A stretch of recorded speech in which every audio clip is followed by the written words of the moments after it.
Bismillahirrahmanirrahim. Assalamualaikum warahmatullahi ta'ala wabarakatuh. Kembali lagi sama Miss Rika. Hari ini tematiknya kita akan belajar IPS. Ya, ini masih di tema 7 ya. Bagaimana cara perjuangan mempertahankan kemerdekaan. Sejak dibacakannya teks proklamasi kemerdekaan Indonesia oleh Insinyur Soekarno dan Muhammad Hatta, ini bangsa Indonesia masih harus berjuang lagi mempertahankan kemerdekaannya. Mengapa? Sebab banyak pihak asing yang tidak menyetujui kemerdekaan Indonesia. Pihak asing tersebut diantaranya adalah sekutu, terutama Belanda dan Inggris. Demikian pula Jepang. Banyak Jepang yang masih tersisa di Indonesia, jadi belum mengetahui jika mereka itu telah kalah dan menyerah kepada sekutu. Mereka juga belum tahu jika Indonesia atau bangsa Indonesia ini telah merdeka. Kedatangan Inggris yang ternyata adalah diboncengi oleh sipil Belanda ini atau disebut dengan Nika ditentang oleh rakyat Indonesia. Mereka tidak menghormati kedaulatan Indonesia. Nah, perlawanan pun terjadi di mana-mana. Perlawanan ini untuk mempertahankan kemerdekaan Indonesia ini dilakukan dengan dua cara, yakni dengan perlawanan fisik dan diplomasi. Perlawanan fisik ini dilakukan dengan kontak senjata.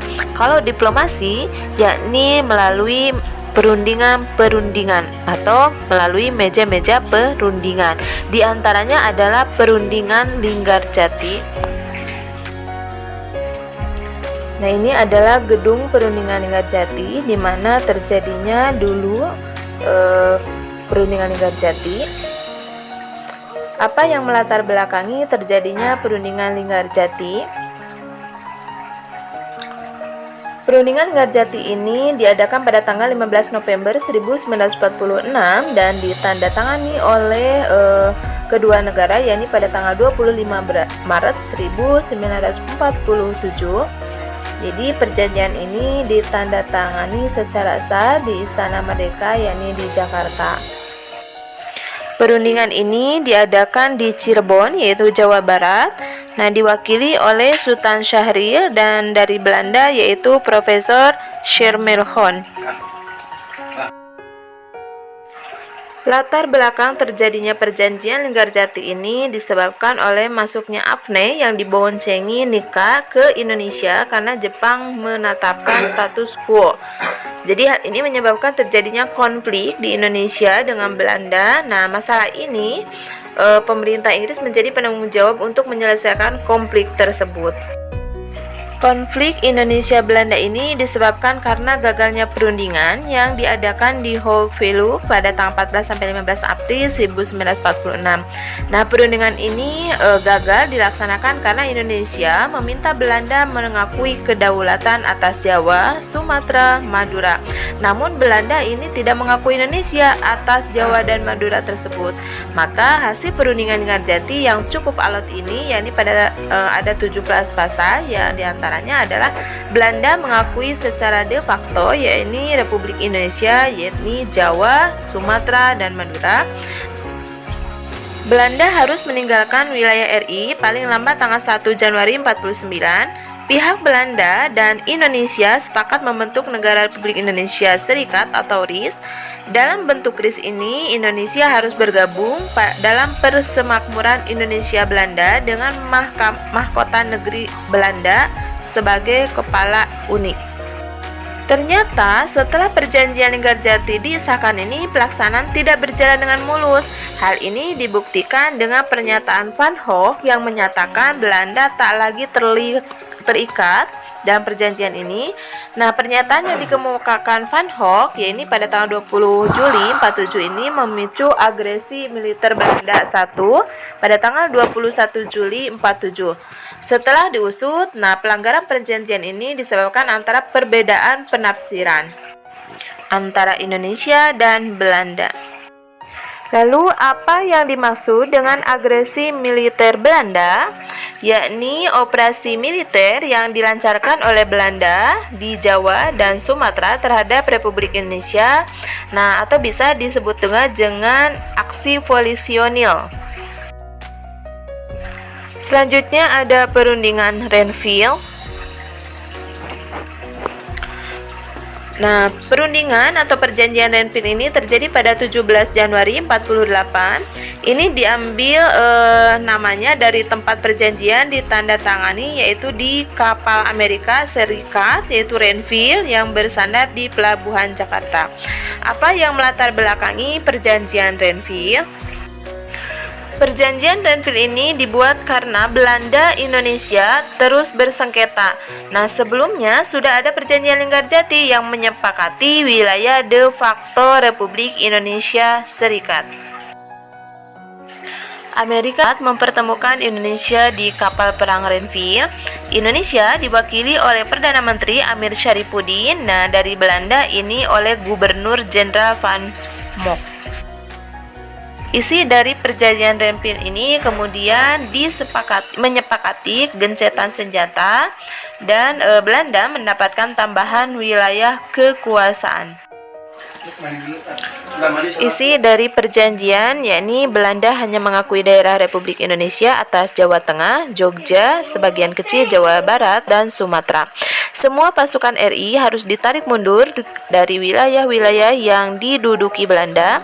Belanda tetap berdaulat di seluruh wilayah Indonesia sampai diserahkan kepada rakyat Indonesia Serikat yang akan segera dibentuk.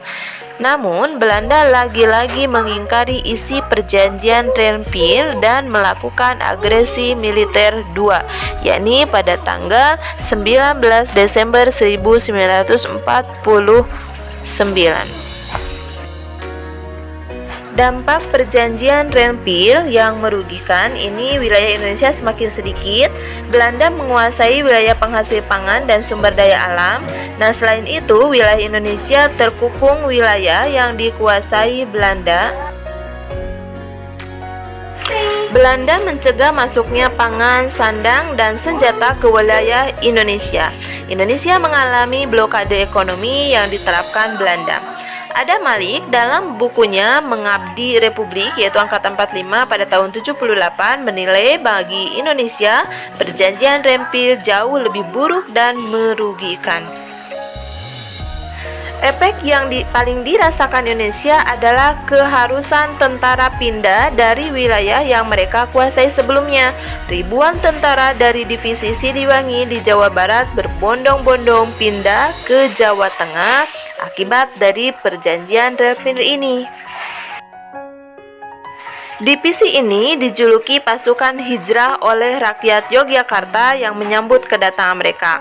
Peristiwa itu dikenal dengan Long March Siliwangi. Kondisi politik Indonesia bertambah kacau setelah perjanjian Renville. Sebagai bentuk atas keputusan itu, maka sejumlah partai menarik dukungan dari pemerintah. Perdana Menteri Amir Syarifuddin mundur dari jabatannya. Selain itu, perjanjian Renville disepakati Belanda langsung mendeklarasikan pemerintah federal di Sumatera.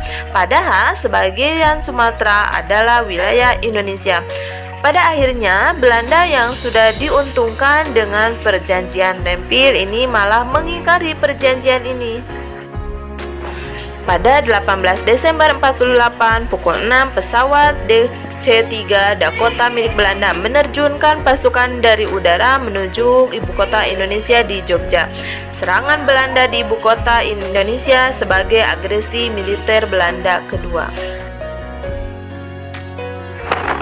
Selanjutnya ada perjanjian Rumroyen, ini pada tanggal 17 April 49 diadakan di Jakarta. Nah, ini adalah perwakilan dari Indonesia Muhammad Rum dan dari Belanda yakni Van Rooyen.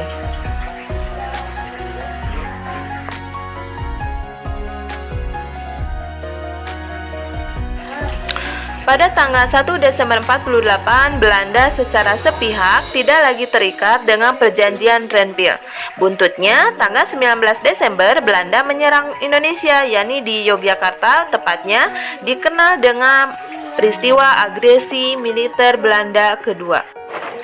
Belanda menangkap dan menawan Presiden Soekarno dan Muhammad Hatta. Nah, langkah Belanda ini dikecam dunia di PBB pada tanggal 4 Januari 49, memerintahkan Belanda dan Indonesia menghentikan masing-masing operasi militernya. Isi perundingan Rumroyen ini setelah melalui perundingan yang berlarut-larut, maka berikut perjanjiannya. Memerintahkan pengikut RI yang bersenjata menghentikan perang gerilya, bekerja sama dalam mengembalikan perdamaian, menjaga ketertiban dan keamanan. Turut serta dalam konferensi meja bundar di Den Haag, yaitu untuk mempercepat penyerahan kedaulatan yang sungguh lengkap kepada negara Indonesia Serikat dengan tidak bersyarat.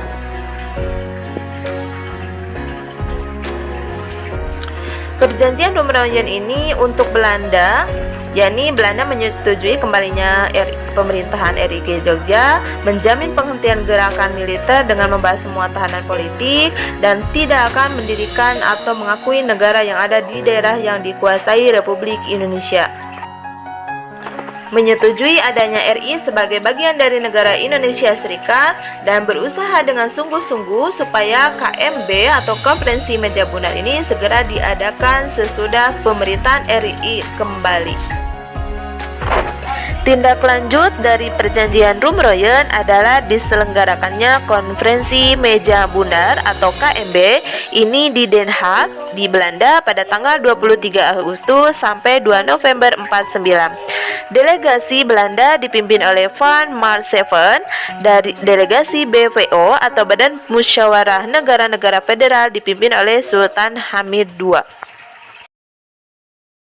Pengakuan tanggal kemerdekaan Indonesia oleh Belanda atau pengakuan kedaulatan Indonesia adalah peristiwa di mana Belanda akhirnya mengakui kemerdekaan Indonesia, yakni pada tanggal 17 Agustus 45 sesuai dengan Proklamasi Kemerdekaan Indonesia.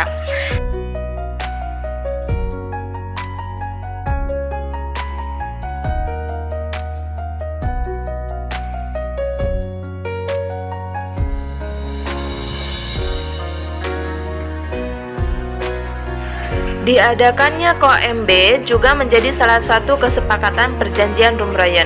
Nah, dikutip dari biografi Muhammad Rum bahwa KMB ini bertujuan menyelesaikan sengketa Indonesia Belanda seadil dan secepat mungkin.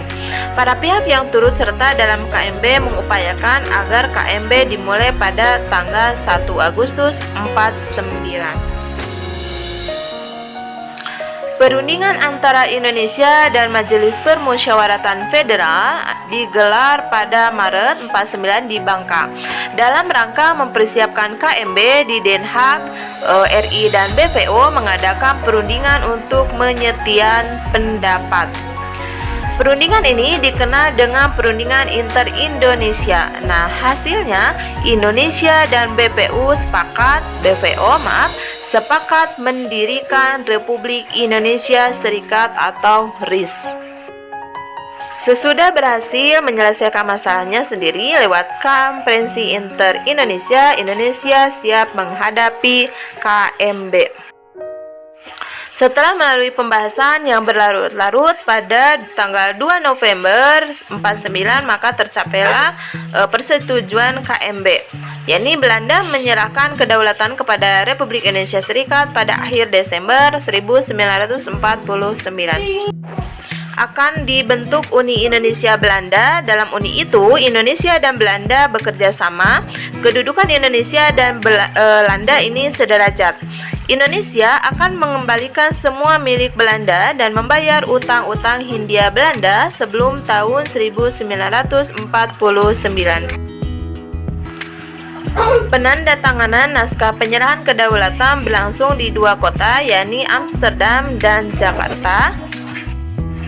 Di Amsterdam, naskah penyerahan kedaulatan ditandatangani oleh Ratu Juliana dan perwakilan dari Indonesia, yakni Muhammad Hatta. Maka setelah perundingan ini selesai, maka didapatkanlah hasilnya. 1. Belanda akan mengakui RI sebagai negara yang merdeka dan berdaulat. Kedua, pengakuan kedaulatan dilakukan selambat-lambatnya tanggal 30 Desember 1949. Ketiga, Papua bagian barat adalah negara terpisah karena perbedaan etnis. Konferensi ditutup tanpa keputusan mengenai hal ini. Oleh karena itu, dalam pasal 2 disebutkan bahwa Papua bagian barat bukanlah bagian dari serah terima dan masalah ini akan diselesaikan dalam waktu 1 tahun. Keempat, dijalinnya hubungan persekutuan Belanda-Indonesia dipimpin oleh Kerajaan Belanda. Kelima, kapal perang Belanda akan ditarik dari Indonesia dengan catatan beberapa korvet atau kapal perang kecil diserahkan kepada RIS. 6, tentara Kerajaan Belanda secepat mungkin ditarik mundur. Dampak dari KMB ini, pada tanggal 27 Desember 49, pemerintahan sementara negara dilantik, Soekarno menjadi presiden dan Hatta sebagai Perdana Menteri yang membentuk Kabinet Republik Indonesia Serikat, sebuah republik federasi persekutuan kerajaan Belanda. Tanggal penyerahan kedaulatan dari Belanda inilah yang diakui sebagai tanggal kemerdekaan Indonesia Belanda. Namun pada akhirnya 15 Agustus 2005, pemerintah Belanda secara resmi mengakui bahwa kemerdekaan de facto Indonesia bermula pada 17 Agustus 45. Terkait utang Hindia Belanda, Indonesia membayar sejumlah kira-kira 4 miliar gulden dalam kurun waktu 1950 sampai 1956, tetapi memutuskan untuk tidak membayar sisanya, dan Papua bagian dari barat memerdekakan dari diri menjadi Papua Nugini. Makna KMB atau Konferensi Meja Bundar bagi bangsa Indonesia sangatlah penting, karena dengan begitu berakhir pula penjajahan kekuasaan Belanda atas Indonesia dan sekaligus menandai berdirinya negara Republik Indonesia atau disingkat dengan RIS. Oleh karena itu, Indonesia berhak menentukan nasib bangsanya sendiri tanpa campur tangan dan tanpa penindasan dari negara lain. Hal ini harus kita syukuri kepada Tuhan atas karunia-Nya. Bangsa dan negara Indonesia adalah bentuk cinta tanah air. Nah, rasa syukur ini harus diwujudkan dalam bentuk yang nyata oleh siapapun. Semua anak menyadari bahwa mereka ini berbeda, namun mereka mempunyai tekad yang sama. Nah, perbedaan bukanlah alasan untuk bertengkar antara satu dengan yang lainnya. Bahkan mereka berhasil kesepakatan tentang cara menyikapi keragaman bangsa. Contoh tentang keragaman agama. Nah, ini perbedaan agama jangan dijadikan ya untuk terjadinya pertengkaran. Bertegur sapalah, tersenyum sesama teman dengan siapapun. Agama mengajarkan kebaikan. Perbedaan agama merupakan anugerah dari Tuhan. Untuk itu, misalkan di rumah kita bisa berbagi cerita bagaimana keragaman suatu agama dengan adik ataupun dengan anggota yang lainnya, memperkukuh iman dengan menjalankan ibadah yang dianut dan tetap percaya pada agama yang kita anut. Di sekolah misalnya kita tidak mempermasalahkan agama yang kita anut, tidak bertengkar dan memberikan kesempatan teman-teman melakukan ibadah. Misalkan tentang keragaman budaya. Nah, kita Indonesia memiliki suku dan budaya yang beragam, bahwa setiap budaya memiliki ciri tersendiri. Tiap daerah juga mempunyai senjata tradisional, rumah adat, tarian yang berbeda. Pengetahuan kami tentang kebudayaan masih sangat terbatas ya, maka kami pun belum begitu jelas tentang kebudayaan milik daerah sendiri. Nah, ada masalahnya misalkan orang lebih senang membanggakan daerah sendiri. Nah, untuk itu di rumah kita harus belajar bermain dengan teman dari macam-macam daerah, berlatih bermacam-macam tarian misalkan, terus belajar bersama ayah dan anggota yang lainnya, serta mengajak tetangga bermain misalkan congkak dengan teman sebayanya. Di sekolah juga kita bisa melakukan mengajak teman untuk tidak mengatakan ih atau meminjam buku dari perpustakaan. Demikian materi yang kami sampaikan. Mudah-mudahan dengan pembacaan atau sejarah dari Indonesia ini kalian bisa memaknai apa arti nilai suatu kemerdekaan. Oke, untuk hari ini terima kasih. Wassalamualaikum warahmatullahi taala wabarakatuh.